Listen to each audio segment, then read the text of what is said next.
की मीटिंग के जो पॉइंट्स हैं वो डिस्कस कर लेते हैं।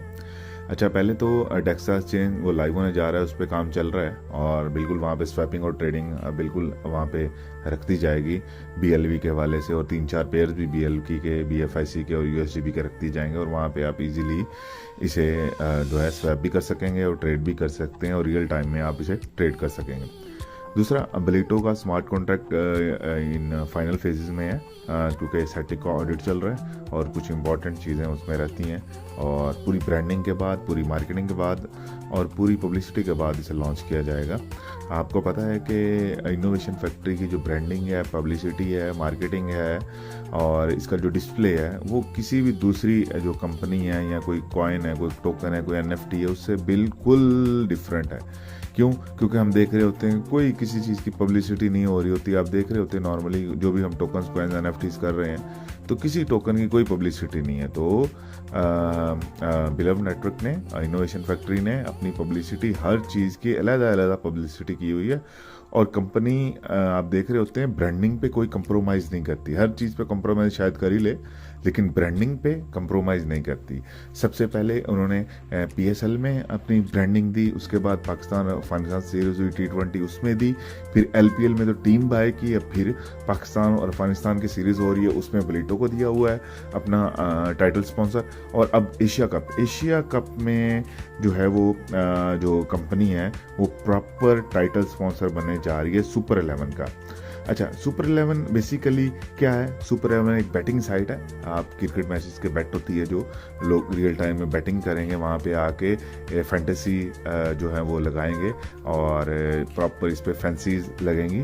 नॉर्मली लोगों को पता नहीं है बैटिंग कैसी होती है, लेकिन सुपर 11 में ये फैंसी होगी कि इस ओवर में इतना स्कोर मिलेगा, इतने BLV लगा देते हैं और 10 ओवरों में इतना स्कोर बनेगा, ये प्लेयर इतना स्कोर बनाएगा। तो इस तरह की जो फैंसीज होती हैं वो लग रही होती हैं।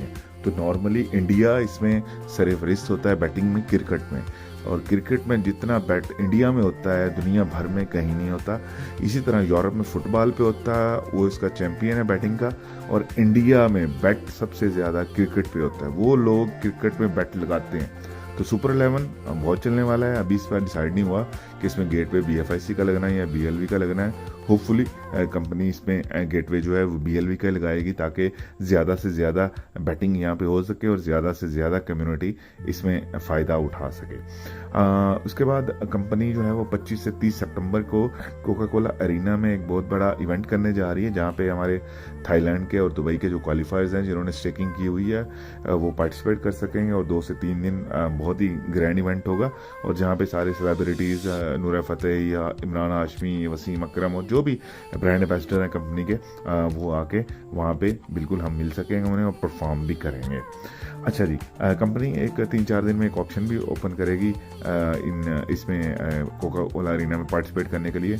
होपफुली क्या करते हैं, चाहे स्टेकिंग लगाने पे हो या कोई भी चीज़ हो, वो कंपनी इंशाल्लाह 2 से 3 दिन में बता देगी। अच्छा, मोस्ट इम्पॉर्टेंट पार्ट मैं काफ़ी दिनों से ग्रुप में देख रहा हूँ कि ग्रुप्स में चल रहा है जी कि कंपनी की सप्लाई जो है वो 13 बिलियन हो गई, अब 7 बिलियन रहती है और ये तो कंप्लीट हो जाएगी, ये हो जाएगा, वो हो जाएगा। देखें, आपको कैलकुलेशंस में आपको मास्टर होना चाहिए, ऐसे ही उठा के छापने चीज़ों से परहेज़ किया करें।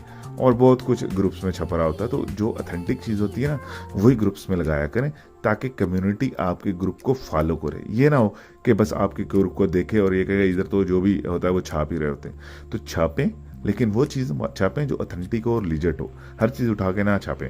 अच्छा, सप्लाई के हवाले से मैंने 1 या 1.5 महीने पहले भी एक वॉइस नोट दिया था बड़ी ही डिटेल्स के साथ कि अब होने क्या जा रहा है। आज ओके भाई ने भी थोड़ा सा हिंट दे दिया है कि 100 दिनों बाद इस टोकन की प्राइस बढ़ेगी। अच्छा, वो क्यों बढ़ेगी ये तो मैंने महीना 1.5 पहले आपको बता दिया था कि सप्लाई कैसे अब इफेक्ट करेगी इसे। देखें, रिवॉर्ड सिस्टम कंपनी ने बहुत ज़्यादा बढ़ा दिया था, अभी फिर भी थोड़ा सा 10-15 दिन हो गए, फिर दोबारा कम किया। क्यों? क्योंकि ये तो प्रोजेक्ट 60-70 दिन में ही खत्म होने वाला था कि सप्लाई इसकी 20 बिलियन पूरे होने वाली थी।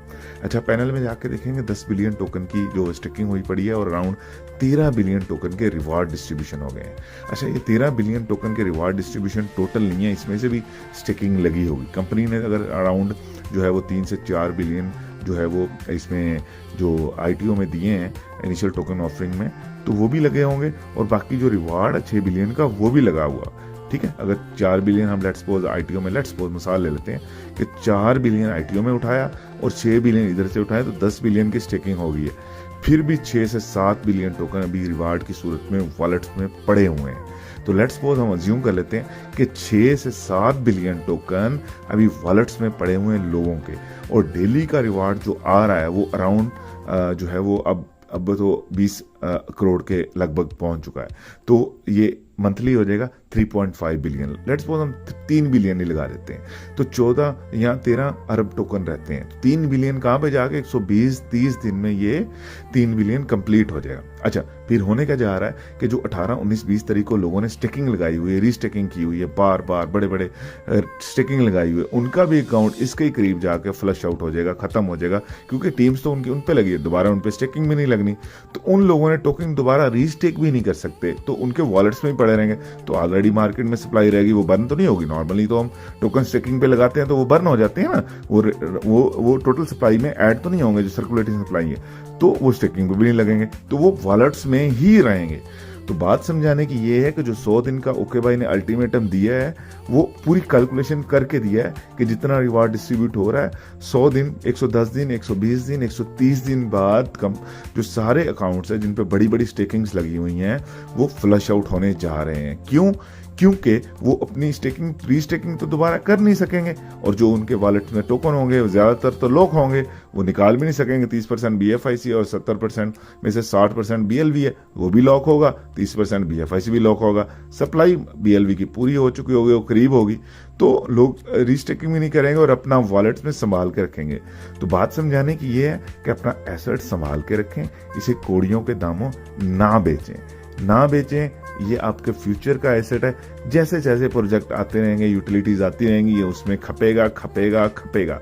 और 2-3 यूटिलिटीज भी चल गई। मैं सुपर 11 को बहुत बड़ी यूटिलिटी समझता हूँ पर्सनली, और 4 यूटिलिटीज को मैं बहुत ही फेवर समझता हूँ।